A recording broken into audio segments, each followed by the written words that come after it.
Pernikahan itu memang menjadi salah satu ritual yang sakral untuk dilakukan seumur hidup. Jika salah mendapatkan pasangan akan membuat pernikahan itu tidak berjalan dengan baik. Sama halnya dengan wanita muda yang ada di film ini. Mau tidak mau dia dijodohkan oleh seorang yang tidak ia cintai. Hingga terjadilah main belakang yang membuat kehidupannya makin hancur. Ya, film dengan judul Lady Macbeth yang dirilis pada tahun 2016 yang lalu akan menceritakan kisahnya. Jadi ada seorang wanita muda yang bernama Catherine, tidak memiliki keluarga dan dijual oleh salah satu orang terkaya yang ada di sana untuk dijadikan istri. Memang pernikahan yang tidak dikehendaki membuat orang yang menjalani akan menderita. Catherine berusaha yang terbaik untuk hidupnya dan pada suaminya yang bernama Alexander. Tapi Alexander memandang rendah Catherine. Mereka tidak pernah bubuk bersama-sama dan bahkan tidak pernah melakukan begituan. Udah gitu Alexander kalau mau tidur meminta Catherine menjadi polosan dan berdiri di hadapannya sampai dia tertidur. Membagongkan. Catherine tidak bisa bergerak bebas di rumah itu. Segalanya diatur dan tidak boleh sembarangan.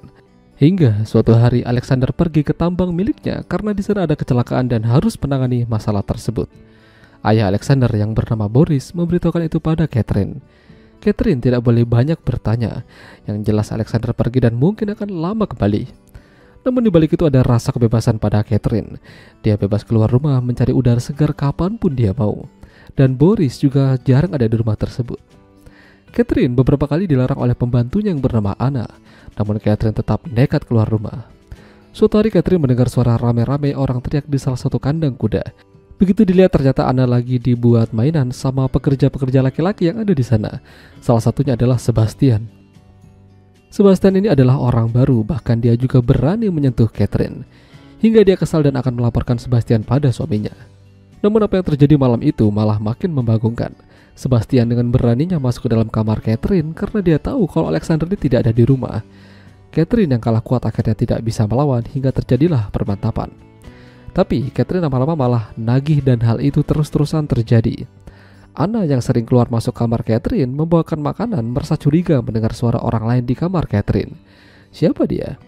Hingga dia memberanikan diri melihat dari lubang kunci dan benar saja Catherine lagi adu mekanik sama Sebastian. Suatu hari Boris datang dan makan bersama Catherine. Kali itu Boris minta diambilkan sebuah botol minuman yang ia simpan. Namun habis karena sudah diminum oleh Catherine dan Sebastian. Anna tidak berani mengatakan apa yang terjadi. Alhasil dia diberikan hukuman ringan. Boris ternyata tahu apa yang terjadi pada Catherine ketika dia tidak di rumah. Ya, Boris menghajar Sebastian dan itu membuat Catherine jadi kesal. Pada akhirnya terjadi cekcok antara Catherine dengan mertuanya. Hingga puncaknya Catherine berbuat nekat. Ketika Boris masuk ke dapur dan menaruh piring, Catherine menutup pintunya dan mengganjalnya dengan kursi. Hingga membuat Boris kehabisan udara, sesak napas dan akhirnya koit. Kematian Boris memang ganjil, namun Catherine berdalih kalau mertuanya itu meninggal karena udah tua. Kini Catherine bebas kembali bersama Sebastian. Namun beberapa hari kemudian Alexander pulang karena dia mendapat kabar kematian ayahnya. Di sini mereka berbicara tentang rumah tangga dan ternyata Alexander tahu apa yang dikerjakan Catherine di rumah. Karena sudah ketahuan akhirnya Catherine mengeluarkan Sebastian dari lemarinya dan malah sengaja bermesraan di hadapan Alexander.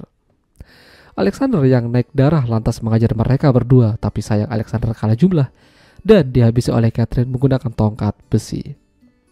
Jasadnya mereka kubur di tengah hutan. Catherine kembali bisa bersama dengan Sebastian secara bebas. Namun masalah kembali muncul ketika seorang wanita bernama Agnes dan anak kecil bernama Teddy datang. Mereka ini sudah dianggap oleh keluarga bagi Alexander.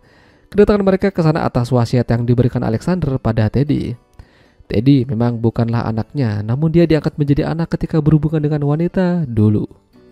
Agnes tahu kalau Alexander telah tiada, makanya mereka ingin Catherine merawat Teddy layaknya Alexander. Ya, ternyata keberadaan Teddy dan Agnes membuat hubungan Sebastian dan Catherine makin jadi runyam.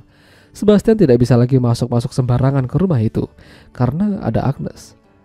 Sampai suatu ketika, Catherine melihat Sebastian bersama wanita lain berjalan berduaan. Ketika Catherine ingin menyusulnya, dia dihadang oleh Teddy yang ingin mengajak main. Tapi Catherine bersikap kasar padanya hingga Teddy kabur dari rumah. Teddy ditemukan di sebuah pinggir jurang oleh Sebastian dan dia mengalami demam. Sebastian mengantarkannya namun dia malah diusir karena tidak pantas masuk ke rumah itu. Satu-satunya cara supaya mereka bisa kembali bersama adalah menyingkirkan salah satu dari mereka, antara Teddy atau Agnes. Jadi mereka memilih Teddy karena kebetulan kala itu dia lagi sakit. Ini sungguh menyedihkan. Hanya karena nafsu semata mereka menjadi liar dan menghabisi Teddy. Dan Sebastian menyesali perbuatannya. Ketika diinterogasi, Catherine berdalih kalau Teddy meninggal karena sakit. Namun dokter menemukan bekas tanda kekerasan. Hingga Sebastian tidak tahan dan mengatakan jujur kalau mereka berdua yang telah menghabisi Teddy. Namun di sini, Catherine malah berkhianat. Dia tidak ingin dicap sebagai seorang pembunuh. Dia menuduh Sebastian dan Anna yang melakukan itu.